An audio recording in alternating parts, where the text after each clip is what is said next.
తెలంగాణలో 12 పక్కా, కష్టపడితే మరో 3 స్థానాలు గెలిచే ఛాన్స్. రాష్ట్రంలో భవిష్యత్తు బీజేపీదే.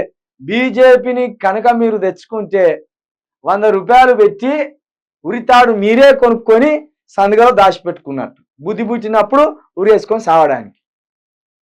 కాబట్టి ప్రజలారా, వీడు మభ్య పెడతాడు. 12 సీట్లు కాదు కదా, 2 సీట్లు కూడా రాదు, ఉన్న 2 సీట్లు కూడా ఉడబిక్కపోతుంది. నీ ఒక్కటే మళ్ళా వేడుకుంటాను, నీ ఒక్కటే. నేను ఇప్పటి వరకు స్టాండ్ మారలేదా? అసెంబ్లీ ఎన్నికలలో ఏ స్టాండ్ తీసుకున్నాను, ఇప్పుడు అదే స్టాండ్ తీసుకున్నా. అప్పుడు కూడా ఏం చెప్పినా, రాష్ట్రం పచ్చగా ఉండాలంటే మరొక్కసారి దీవించుర్రి లోకల్ నాయకత్వాన్ని అన్నా.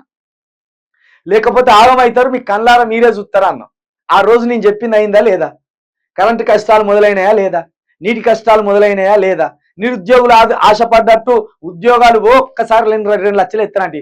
లేదురా నాయన ఏరో, ఒకవేళ వేసినా ఇంకో సంవత్సరం పాటు మీరు ఎదురు చూడవలసిందే అన్నాం. 4000 పింఛన్ అనేది వాని వల్ల కాదురా నాయన అని చెప్పిన. 4000 పింఛన్ అనేది వాని వల్ల కాదు, కాంగ్రెస్ వాని వల్ల అని చెప్పిన. కాలే. 2500 రూపాయలు ఎట్టి పరిస్థితిలో ప్రతి మహిళకి ఇయ్యలేరు అని చెప్పినాం. కాలే. ఆ మేనిఫెస్టోనే అదొక దరిద్ర కొట్టు మేనిఫెస్టో, ప్రజలు నమ్మగలిగిన మేనిఫెస్టో, నమ్మించే మేనిఫెస్టో అన్న. అయిందా లేదా?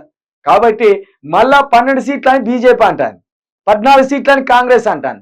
మరి ఈ సీట్లు ఎవరికి ఇస్తారో మీరు ఆలోచించుకోర్రి.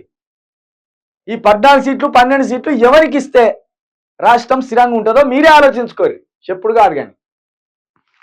కష్టపడితే మరో 3 సీట్లు. ఎట్లా కష్టపడాలి? మత విద్వేషం రెచ్చగొడుతూ కష్టపడాలి. పార్టీ ముఖ్య నేతలతో అమిత్ షా ప్రచారం మరింత ఉధృతం చేయాలని ఆదేశం. ఈ నెల 8, 10 తేదీల్లో రాష్ట్రంలో మోదీ ప్రచారం. మళ్ళా వస్తాడు. మళ్ళీ అత్తిసారి మరి హరీష్ రావు మీద కుట్ర బానుతారా, లేకపోతే కేటీఆర్ మీద కుట్ర బానుతారా, ఇంకెవరి మీద కుట్ర బానుతాడో చూడాలి జరా. మళ్ళా వస్తాడట పూలారంగడు.